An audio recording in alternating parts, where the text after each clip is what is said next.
Hello everyone, welcome to Pragyata.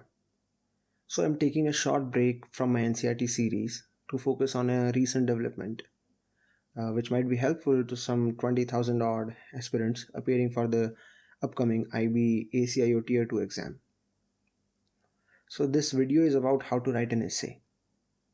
So let's first understand essay है क्या and why is this in our exam so much. देखिए, in its most fundamental sense, essay is nothing but a written opinion. तो इस तरह से जो आप newspapers में भी एडिटोरियल्स देखते हैं वो भी एक तरह के ऐसे ही हैं, बस उनमें और जो हम करेंगे उसमें थोड़ा सा फ़र्क है। वो क्या है वो आगे डिस्कस करेंगे हम। तो आपके किसी भी टॉपिक पे अंडरस्टैंडिंग चेक करने के लिए ऐसे एग्ज़ाम में इंक्लूड किया जाता है। तो अब हमें पता चल चुका है ऐसे क्या है। Now let's move on to what makes a good essay. Further हम देखेंगे उससे भी एडवांस स्टेज पे ऐसे को कैसा होना चाहिए। देखिए, मैं पहले कुछ मिथ्स निकाल देना चाहता हूँ आपके दिमाग से जो प्रेवलेंट हैं ऐसे राइटिंग को लेके। उनमें से है कि एक ऐसा कंसेंसस है कि एक अच्छे ऐसे में फैक्ट्स एंड डेटा मस्ट है। देखिए, ऐसा नहीं है। अगर आपके पास रेलेवेंट टॉपिक से रिलेटेड फैक्ट्स एंड डेटा हैं then it's well and good, but अगर आपके पास वो नहीं भी हैं then it's still possible to write a good essay and I will discuss it later on how to do that. Second myth is, which I've seen so much, is that you need a great command over English language to write a good essay. ये भी गलत है. देखिए, ऐसे का medium English ज़रूर है and that means आपको एक बेसिक इंग्लिश आनी चाहिए, बट दैट डजंट मीन कि 1 or 2 grammatical mistakes will रूइन your ऐसे या फिर आपको शशि थरूर होना पड़ेगा एक अच्छा ऐसे लिखने के लिए. ऐसा नहीं है. Even with basic English you can score good and with practice you can even boost that score और आपकी राइटिंग स्किल को भी आप उससे अच्छा कर सकते हो without knowing any advance English. तो चलिए, after busting some myths let's move on to what makes a good essay. देखिए, एक अच्छे ऐसे में, एंड बाय अच्छे I mean the kind that will get average marks. इस एवरेज मार्क्स को सुनकर डिस्करेज मत होइए. Keep in mind average still means that you are better than 50% of the crowd. So एक average essay must contain these 6 things. So let's have a look at them. First, it should have a clear structure and flow. Let me explain. By structure and flow, I mean आपका essay all over the place नहीं होना चाहिए. Divide your essay in distinct segments. जैसे मैं मेरी technique आपको बताऊं, I divide my essay in 2 distinct segments, positive and negative. Negative points यानी वो पॉइंट्स जो ऐसे के नेगेटिव एस्पेक्ट्स को, इसके चैलेंजेस को, इसकी प्रॉब्लम्स को बताते हैं. And positive points which can be used as solutions as way forward या फिर मेरा वो ओपिनियन जो किसी ऑप्टिमिस्टिक आउटकम को बताता हो. Let's see by an example. Let's assume there is an essay rising air pollution in India और आप इंट्रो के बाद या तो पॉइंट्स में लिख रहे हो या फिर अपने प्रॉब्लम्स एंड सॉल्यूशंस को इंटरमिक्स कर रहे हो. ऐसा मत कीजिए. Keep your essay in a flow. Start with a short but clear introduction जो टॉपिक को टच करे, and then first talk about the negative aspect of this. For example, establish and acknowledge कि इंडिया में serious air pollution है. Major cities में इससे life पर कितना इम्पैक्ट पड़ रहा है, इससे नेक्स्ट जनरेशन को क्या नुकसान होगा, और अगर ये रोका नहीं गया तो what could be the worst outcome. So these kind of points can be denoted as negative outcomes. इसके बाद अपने ऐसे को एलिवेट कीजिए with a few paragraphs of positive points like providing solution to air pollution problem. क्या policies होनी चाहिए जो इसे मिटिगेट कर सकते हैं, व्हीकुलर एमिशन के ऊपर क्या नॉर्म्स होने चाहिए, इंडस्ट्रियल एमिशन को कैसे कंट्रोल किया जा सकता है, how to tone down our dependence on fossil fuels, renewable energy पे फोकस कैसे किया जा सकता है, etcetera. You get the point. आप समझ रहे हैं ना उसके अंदर पॉजिटिव पॉइंट्स क्या हो सकते हैं जो एयर पोल्यूशन को कम कर सकें. तो इस तरह से एक ऐसे डेफिनेट स्ट्रक्चर में आएगा. एंड ये ऐसे एक अनस्ट्रक्चर्ड ऐसे से हमेशा पढ़ने में बेटर लगेगा. So remember that you should always keep your essay in such flow. Intro, negative aspect and then positive content. This will create a much more impactful writing. But इतना ध्यान रखिए, कुछ बहुत लिमिटेड टॉपिक्स हैं जिसमें structure exact reverse हो जाता है. Topics like artificial intelligence, e learning, cybernetics, यानी वो डेवलपमेंट्स जिसने ह्यूमन लाइफ पर बाय एंड लार्ज एक पॉजिटिव इम्पैक्ट डाला हो, उनका ऐसे आप हमेशा पॉजिटिव चीज़ों से शुरू करेंगे. आप खुद सोच के देखिए, आर्टिफिशियल इंटेलिजेंस का टॉपिक है और आप शुरुआत ही नेगेटिव नहीं कर सकते. That artificial intelligence will destroy human life, it will create havoc. You have to first establish its utility कि आर्टिफिशियल इंटेलिजेंस है क्या, इससे हमारे फ़ायदे क्या हैं, how it's being used in medical, in geo satellites, in maps and caps, you know, इसके positive points बताइए। उसके बाद एक कॉशियस नोट के ऊपर अपने ऐसे को शिफ्ट कीजिए कि ये जितनी भी नई टेक्नोलॉजीज़ है इसके ऊपर और रिसर्च की ज़रूरत है, इसका ऑब्जेक्टिव क्लियर होना चाहिए, इसका इस्तेमाल गलत काम के लिए नहीं होना चाहिए। So there are few limited topics जिनके ऊपर स्ट्रक्चर रिवर्स हो जाता है, बट बाय एंड लार्ज एक स्ट्रक्चर तो आपको रखना पड़ेगा। और एंड में एक सिंपल एंड ऑप्टिमिस्टिक कंक्लूजन से ऐसे खत्म कर दीजिए, so that will create a simplified structure of your ऐसे। सो ऑप्टिमिस्टिक कंक्लूजन की बात पर ही मेरा नेक्स्ट पॉइंट है, which is your essay should have an optimistic tone or an optimistic conclusion. See, the difference which I was talking about earlier between newspaper editorials and our essay is this. एक newspaper editorial government की policies social problems पे पूरी तरह से negative outlook रख सकता है, वो चाहे तो हार्श भी हो सकता है, बिकॉज उसका ऑब्जेक्टिव है गवर्नमेंट या सोसाइटी को मिरर दिखाना, उसको फिक्स करना उसका ऑब्जेक्टिव नहीं है। बट इन आर एग्जाम आप एक ऐसे को सिर्फ नेगेटिव एस्पेक्ट पे खत्म नहीं कर सकते। You have to discuss its solutions. You are preparing for an exam to be the part of the government, तो you have to be part of the solution as well. आपको अपना ऐसे एक ऑप्टिमिस्टिक नोट पे लाना पड़ेगा, एक hopeful statement आपको देना पड़ेगा। Let's look at an example. मान लीजिए ऐसे है, challenges to India's police reforms, and इसमें आपने पुलिस इंस्टीट्यूशंस में जो corruption, violation of citizens rights, lack of oversight, excessive police brutality जैसी बातें बताकर कंक्लूड कर दिया कि these are the challenges to police reforms in India. तो यकीन मानिए आपने चाहे कितना भी अच्छा क्यों ना लिखा हो, आपको ज़्यादा मार्क्स नहीं आएंगे।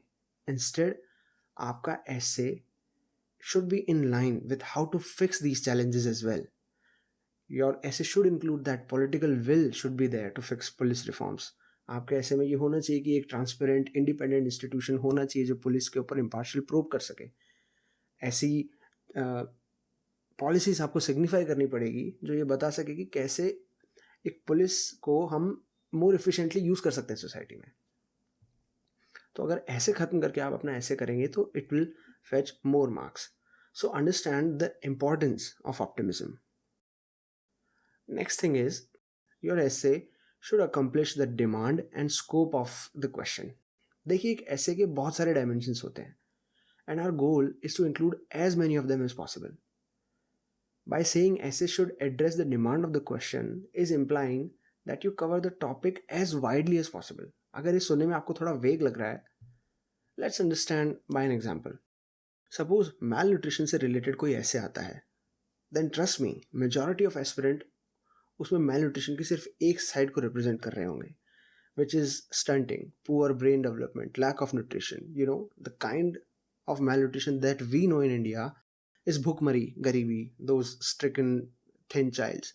बट इसका दूसरा एस्पेक्ट भी है जो हमें ग्रास्प करना पड़ेगा, which is obesity, eating disorder, fast food, जिसकी वजह से हमारी न्यूट्रिशन डाइवर्सिटी खत्म हो रही है। तो अगर आप इसको भी इंक्लूड नहीं कर रहे हैं, then you are not fully grasping the demand of the question. इसी तरह के बहुत से क्वेश्चंस हैं, जैसे women empowerment, rising crime against women. ये टॉपिक जनरलाइज हैं, इन्हें लोकलाइज मत कीजिए। Do not focus your essay और make your essay India specific. अगर ऐसे आता है natural disasters, forest fires, rising crime against women, तो इनको अननेसेसरी लोकलाइज मत कीजिए। Talk about these problems as if they are global. Forest fire में include कीजिए कि ऑस्ट्रेलिया के अंदर भी फॉरेस्ट फायर हुआ है, अमेजन के अंदर भी हुआ है, and how it's destroying our ecological treasure. Rising crime against women के अंदर सब जगह की बात कीजिए। Talk about Middle East, how women don't have equal right as men. Talk about developed Western countries that even after so much of development, women still face discrimination. And movements like Me Too signifies that even at the highest earning levels in Western world, women are still discriminated against. अगर आपने इन essays को India specific कर दिया, सिर्फ India की बात करके ख़त्म कर दिया, then too you are narrowing your essay, जो नहीं होना चाहिए था। तो अपने essay को ज़रूरत से ज़्यादा नैरो मत कीजिए। Unless the title specifically asks you to be local, तब तक मत कीजिए। For instance, rising crime against women की जगह अगर rising crime against women in India आ जाए तो आपको इंडिया स्पेसिफिक बात करनी पड़ेगी। बट जब तक वो ना हो, understand the scope of the essay. My fourth point is, it should be legible and presentable. This should be a no brainer. अगर जो आपने लिखा है वो किसी को समझ में ही नहीं आ रहा है, तो it's out of the question that आपको उसमें मार्क्स मिलेंगे। Similarly, you should try to make your essay as presentable as possible. इसका मतलब ये नहीं कि आप 4 कलर्स के पेन लेके जाएं और डेकोरेट करने लग जाएं अपना ऐसे। Just keep your content in distinct paragraphs, underline your most valuable arguments, just don't to it too much.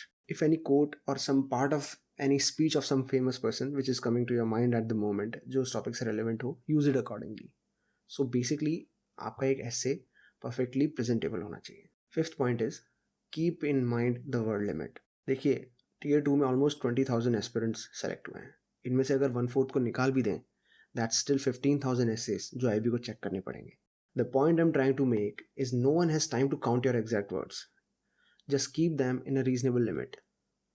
आपने ऐसे को इतना छोटा भी मत कीजिए कि वो 250 वर्ड्स में ख़त्म हो जाए एंड उसे नीडलेसली लेंदी भी मत कीजिए.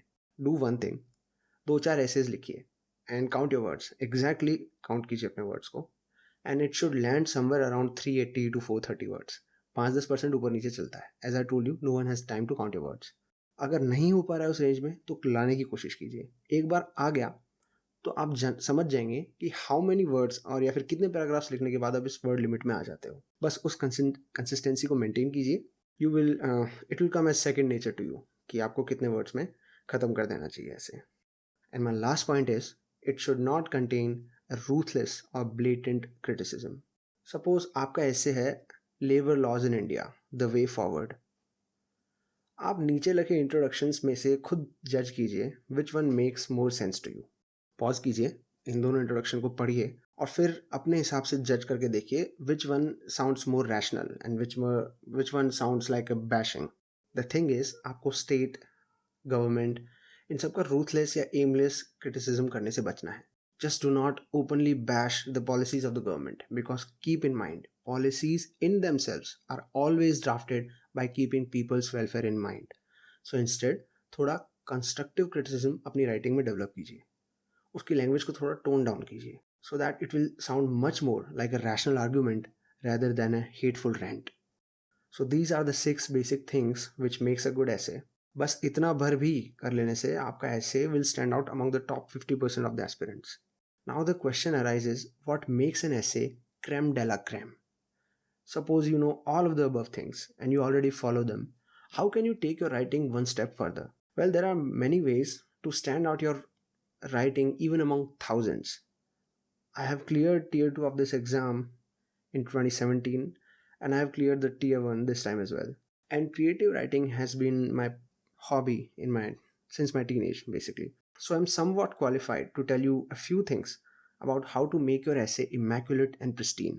Tune into my next video where I will discuss some advanced techniques to write an essay, an almost perfect essay. Till then, I leave you with one essay topic जिसका sample essay मैं आपको next video में provide करूँगा. I will also try to provide you some additional essays as well written by me. So let's begin with one of the most important topics as far as IB exam is concerned. And the title is Emerging Threats to India's Internal Security. ये essay इस साल UPSC के CAPF exam में भी आ चुका है. So you should keep in mind that internal security is a very important topic right now since the development of Jammu Kashmir and Ladakh and the recent Chhattisgarh encounter. So write this essay in your own style. Just keep in mind the things which I told you. और फिर उसके बाद पढ़िए और जज कीजिए आप कितना अच्छा लिख पा रहे हैं. And I'll provide you my copy of essay in the next video. Thank you for watching.